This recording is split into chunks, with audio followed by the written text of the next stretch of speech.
for being alive. All the glories of this world do not compare to the day when I meet you. I'll stare in your eyes when you ask me how far. I'll say, Jesus, I tried. You are my purpose for being alive. All the glories of Amen. Praise the Lord. Shalom, shalom po sa bawat isa. Amen. Praise the Lord po sa lahat po ng ating viewers sa FB Live at maging dito po sa ating venue. Praise the Lord. At palakpakan po natin ang Diyos for we are on our 36th day of our prayer and fasting. Amen. And our topic for today is the foundation of true Christianity. Amen. At bago po tayo magsimula, let us pray. Heavenly Father, hallelujah. Praise you, O Jesus. Praise you, O Lord. Lord, maraming salamat, Panginoon, sa gabing ito, Panginoon, ay pinagkaloob mo sa buhay ng bawat isa. Tunay, O Diyos, na ang mga salita mo, Panginoon, ang siyang patuloy na nagiging gabay namin, Panginoon, sa bawat araw namin. And Lord, patuloy mo i-reveal, Panginoon, ang iyong mga salita, ang iyong kadakilaan sa aming buhay. At Lord, tunay na ikaw lamang ang siyang palagi naming itataas sa aming buhay. Purihin ka, Panginoon. And Lord, let this night, Panginoon, your words, Panginoon, continue, Panginoon, na ma-reveal sa buhay ng bawat isa. At ikaw lamang, Panginoon, ang aming pinapapurihan, pinapasalamatan in Jesus' mighty name. Amen. Praise the Lord. Amen. Let us read po ang ating theme verse for today, 2 Timothy 3:16. Ang sabi po dito, all scripture is God-breathed and is useful for teaching, rebuking, correcting, and training in righteousness. Praise the Lord. Sabi po ay foundation of true Christianity. Amen. Sabi po dito sa ating ROR, just because certain people have chosen a particular kind of Christianity that's not based on the scriptures and have decided that it represents Christianity doesn't mean that what they are practicing is Christianity at all. Amen? So, totoo po yan, no? May mga nagsasabi po na sila ay Kristiyano, but which is not based on the scripture sa Bible po. At sabi nga po, hindi po ibig sabihin na sila ay pumupunta sa church or nakikipag-fellowship. It means na Christian na sila. Hindi po. Ang sabi po dito, the true Christianity is based on the Bible, which is the Word of God. Amen. At kapag po sinabing foundation, ang sabi po sa Mr. Google or kay Thesaurus, amen, is the support, the base or the basis for something. Amen. Sa madaling salita po, ang foundation po ay hindi po yung sa makeup po. Amen. Kundi po, ito po yung nagpapatibay sa isang bagay. Kaya sinabi po sa ating verse kanina, that the true Christianity is based on the Bible. Amen. So ito po ay hindi nakabase sa emosyon, hindi po nakabase sa karunungan, kundi nakabase po sa salita ng Panginoon. Amen. And our opening scripture says, all scripture is given by inspiration of God. Amen. Hindi po some parts of the Bible, kundi all. And is profitable for doctrine, for reproof, for correction, for instruction in righteousness. Amen. At sabi nga po, every Christian believes, accepts, confesses, endorses, and proclaims that the Bible is absolutely true. And it's the final arbiter concerning everything in life. Amen.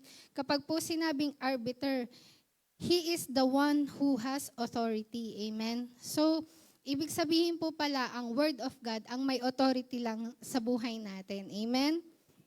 Otherwise, such a person isn't a Christian. So kaya po mahalaga po na ang basehan po natin ay palaging ang salita ng Diyos. Amen?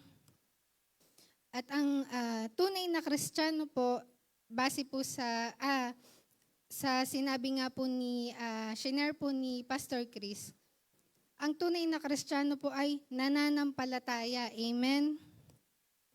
At dahil kapag po ang tunay na mananampalataya, kung tunay po na nananampalataya tayo sa Lord, ay hindi po 80% or 20% lang. Minsan po 50%.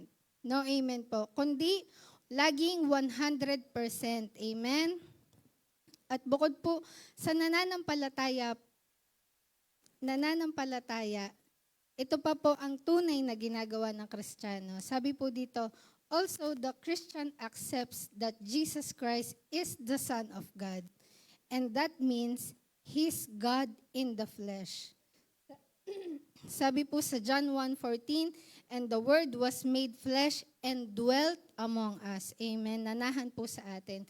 And we beheld His glory, the glory as the only begotten of the Father, full of grace and truth. So sabi po, plus that the Christian acknowledges that Jesus died as our Savior. Amen. At pinagtibay pa po yan sa Romans 5:8. Sabi po, but God commandeth His love toward us in that while we were yet sinners, Christ died for us. Amen. Amen. Nagkatawang tao po ang salita. Na sino po yung salita? Si Jesus. Amen. At namuhay na kasama natin. Sabi po, ang isang tunay na Kristiyano ay tinatanggap na si Jesus Christ is the Son of God. Amen. May ibang tao po na sinasabi nila na sila ay anak ng Lord, pero hindi naman po kinikilala si Jesus na anak ng Panginoong Diyos. At bukod pa po doon,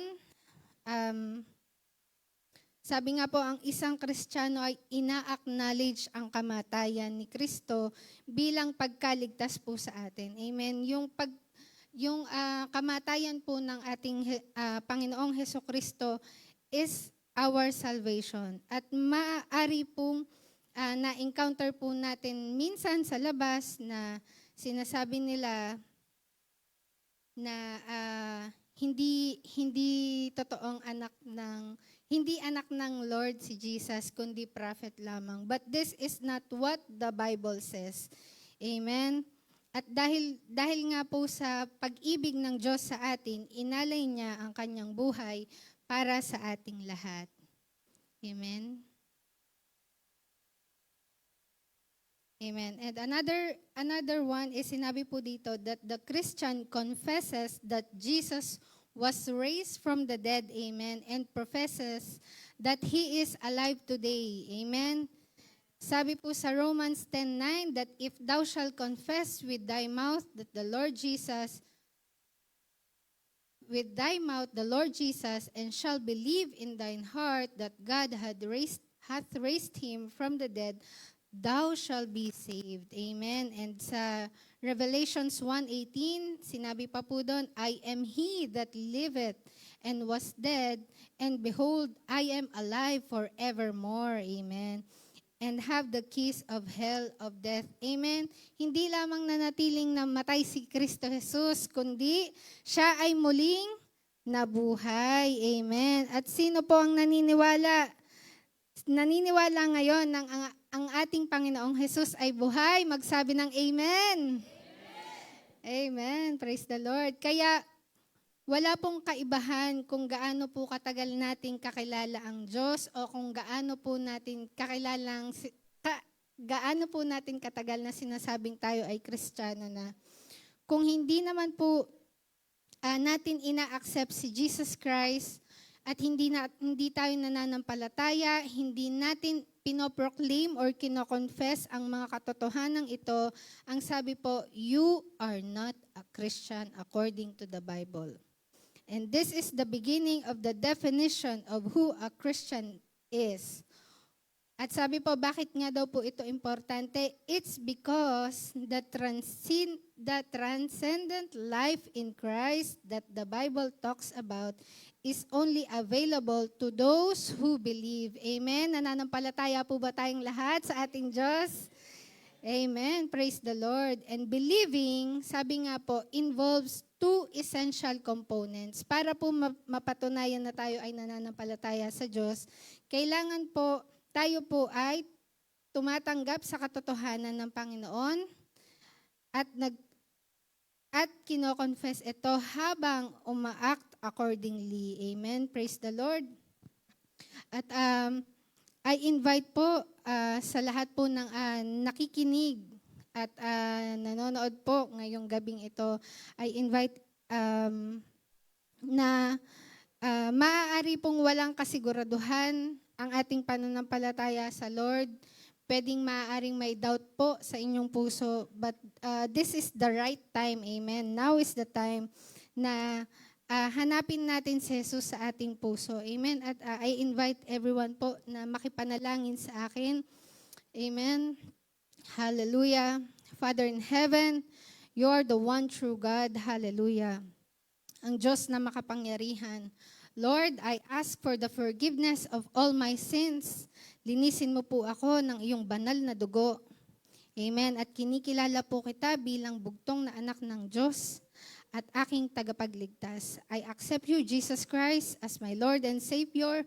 Be the Lord of my life now and forever. In Jesus' name, amen. Amen. At ako naman po mananalangin. Hallelujah. Father in heaven, Lord, thank you po, Panginoon, for this opportunity, Panginoon, na makalapit sa iyo, Panginoon. Lord, salamat po sa buhay ng aming mga kapatid, Panginoon, na tumanggap sa iyo, Panginoon. At Lord, patuloy na itinataas ko sa iyo ang pagsama mo, Panginoon, ang pagsama ng banal na Espiritu sa lahat, Panginoon, na nag-confess, Panginoon, at nag-accept sa iyo, Panginoon, bilang kanilang Lord and Savior. Lord, continue to protect them. And I declare, Panginoon, supernatural blessings as they encounter you, and their life will never be the same again. Hallelujah. We praise you, Lord. To you be all the glory, honor, and praise in Jesus' name. Amen. Praise the Lord po. Hallelujah. Amen. And for our further study, you can read Romans 10, verse 8 to 10, 1 John chapter 4, verses 1 to 3, and 2 Timothy chapter 3, verse 16. For those who want to read the one-year Bible reading plan, you can check Luke chapter 6, verses 17 to 49, and Deuteronomy chapter 31 to 32. For two-year Bible reading plan, please read Matthew 26, verses 1 to 13, and Exodus 35. Amen. Praise the Lord. And see you po sa ating ROR for morning devotion bukas at 6 a.m. Amen. Praise the Lord. You are my